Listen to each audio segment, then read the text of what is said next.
Hello Commanders and welcome to this video for Infinite Lagrange. Today we want to take a look at destroyers. I am going to show you my destroyer tier list. Before I go there, I will also show you a quick update for the cruiser tier list. At the end, when I finished all the tier lists, I will make sure to make an update with all the final tier lists. But there was some really interesting discussions about some of the cruisers, and therefore I had an update. For now, I'm still trying to get the Levi 9 and the Canamara Chaos B. I really like them. I finally got the Callisto B, so I will be using the Callisto also more. But yeah, these are different things, and let's see how that works out. Let's see if I'm getting lucky when I do that together with you. In the past, this really helped a lot, and I was able to get some really nice blueprints. If you have any comments, as always, let me know. Share what you think about the different ships that we discuss. We had a very nice discussion about the cruisers last time, and it was really fun. Always keep in mind the tier lists I make, they are general tier lists. There will be always some situations where one certain ship will perform much better than another. Unfortunately, I will not be able to cover all of these because it would be just too long and too complicated to cover all these specific options where one ship might be amazingly good. So we are talking about, in general, in average, how good the ships will be. I got another Callisto B. Not what I wanted, but hey, 5 additional tech points are also not bad. So let's see, what did I update in the cruiser tier list? It's not really much. It's only 2 ships. The KCCPV20D version has been moved to A tier because it can bring 2 large fighters. So it is only 2, but there is 1 large fighter where this really makes sense. If you are interested, I will be making the tier list for the fighters, and for this case the KCCP V2 is really amazing, and only carrier class ships like the CV3000, Marshall Cruise or the Solar Whale can bring in large fighters beside that ship. The other ship that got moved up is a light cone C version. It can do some pretty nice damage, and that's why it is here. But now let's go into the topic of that video, the destroyer tier list. Now I created it also like this, but to make it a little bit easier to look at it and to follow it, I did make a photo of this where I put a frame around these ships. What I have now here, the red cornered, red marked ships, they are all frontline. The blue ones, they are repair ship, and the yellow ones are ships that can bring aircrafts into the fight. So that will make it a little bit easier to understand the tiering of the different ships. Let's start on top. The 2 best frontline ships we have are the Eldabra A version and the Taurus B version. They do a ton of damage. I mean, really, they are the top damage dealing ships we can find in our destroyer ranks. The Taurus B also energy based damage, so this is really amazing.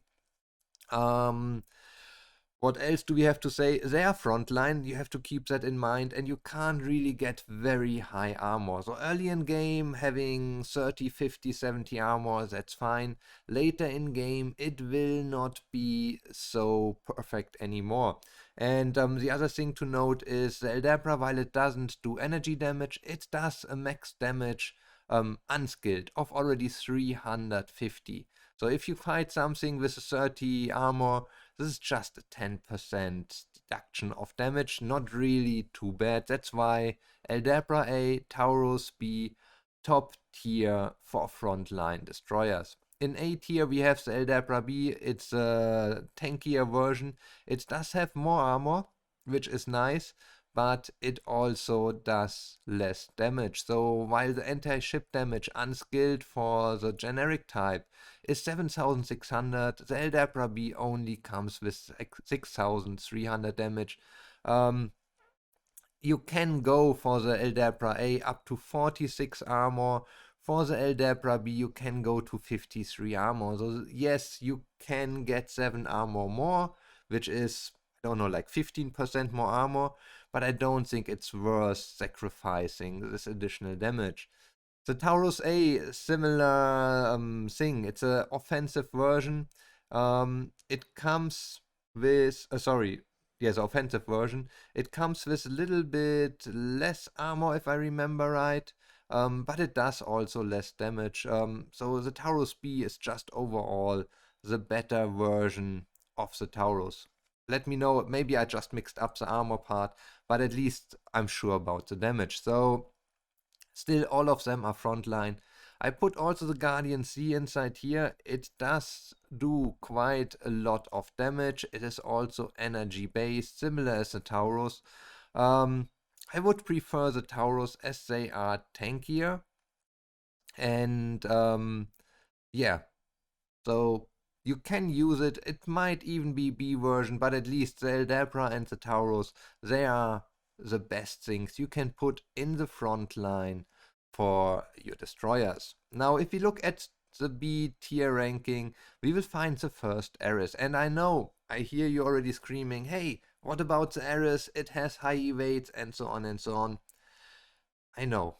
I tried it. I played around with the Ares so many times, also with the Winged Hussar C-type. I was thinking, hey, these ships, they should work really well at the front line. The B-type of the Ares is doing a little bit better than the C-type, but I was not able to get them survive long enough. Yes, the Ares can evade, but the evade, in my experience, is just too low to really say this is a good frontline ship. So I put it in B tier because of that. Using the Carillion Special Frigate in frontline is much better than using an Ares in the front, if you ask me. And the Taurus C also there just because it's the worst of the Taurus. It is a defensive type version of the Taurus. So we also should have a higher armor or something. But the Taurus B is, if you ask me, the best Taurus to use. Let me know, if you have a different opinion, if you have different experience, let me know. I'm really, really happy to discuss this, and maybe we find out something I didn't know yet. But so far, that would be it for the frontline ships. So if you have an Eldabra A, Taurus B, use them in your frontline for your destroyers. They are tanky in early game. Later game, the armor is just too low to really make a difference against hits that are like 300, 400, 500 per hit.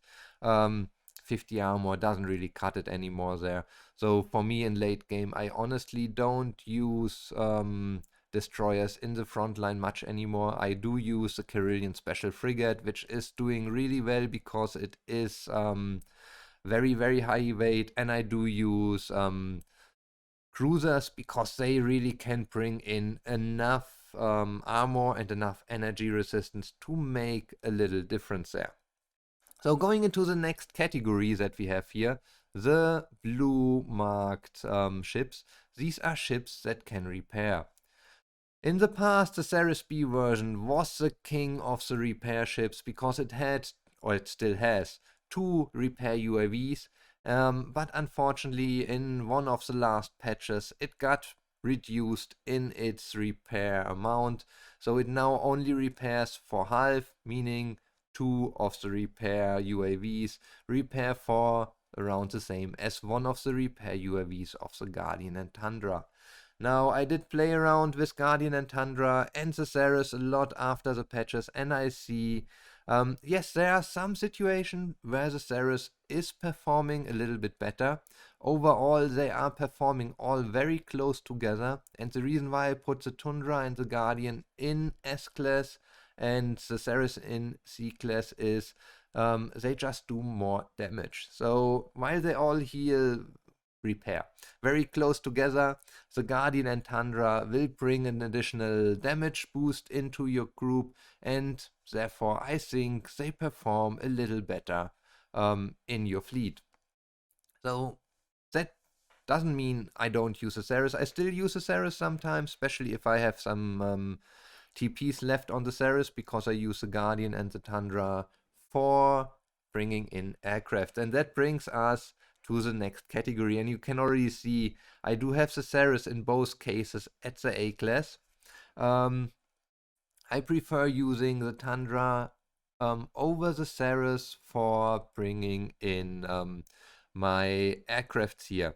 The reason for this, let me quickly go a little bit into detail. We always have 2 ships for each category, for fighters and corvettes, in our destroyer portfolio here. So while the Ceres can bring in 2 fighters as well as the Tundra can give them up to 35% additional hit rate, while the Ceres only can give them 20% additional hit rate. So if you have the choice between Tundra B and Ceres A, I would go for the Tundra B because of these 15% additional hit rate.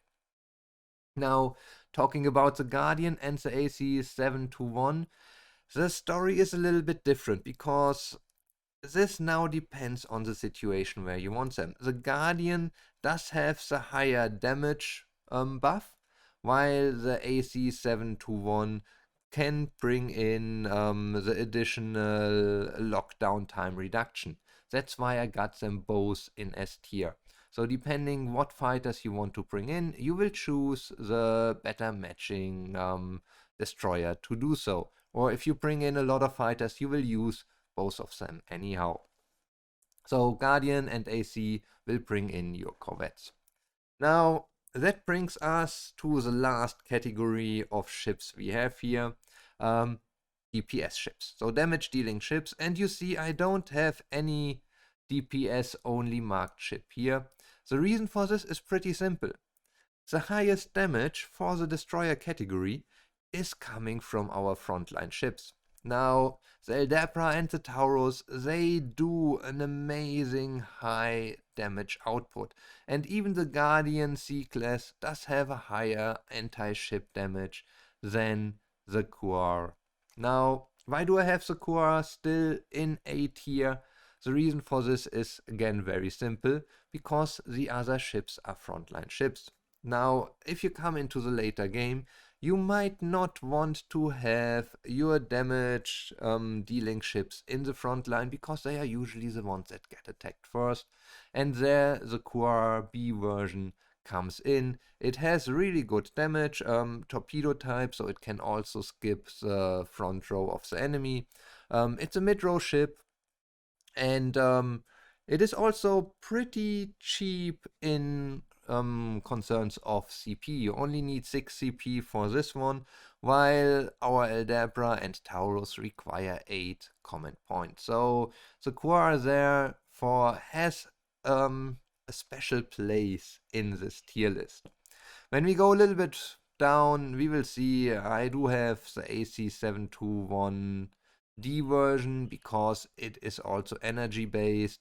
The Core A version, the Wing 2 they are not bad, but also they are not very good. Honorably mentioned in C-Class are the A version of the 721 because of the additional storage capacity, and the C version of the Ceres. That's what I want to highlight at the beginning of that video. It is situational. The C version of the Ceres is a tactical version, so it can bring in additional UAVs, and you might be able to get a big benefit of it. I did play around with it. I also played around with some of the Wing 2s, trying to get the additional hit rate benefit. I still use them from time to time, but I wouldn't say that this is really changing the game. So Therefore, I don't really rate them in S tier.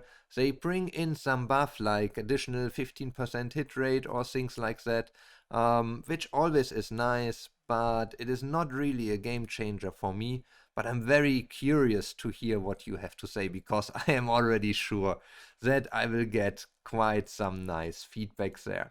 So I am looking forward to get your feedback in the comment section. If you like the video, give it a thumbs up, subscribe to the channel, and then I'll see you on the next video again.